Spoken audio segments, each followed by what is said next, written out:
Butun dunyoni larzaga solgan mo'min musulmonlarni yig'latgan, Moskvada pichoqlab o'ldirilgan Qobiljonning qabriga O'zbekistondan yetib keldi. Ajam degan qabristonga qo'yilgan ekan Qobiljon.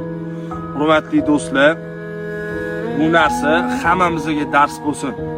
Hammamizga dars bo'lsin.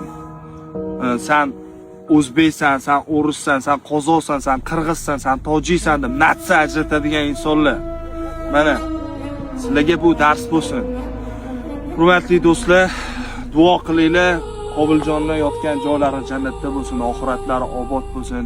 Uydagilariga, qarindoshlariga Allohim sabr bersin. Inna illahi inna rajun deb kommentariyaga yozib duo qilinglar. Qabrlari nurga to'lsin ilohim.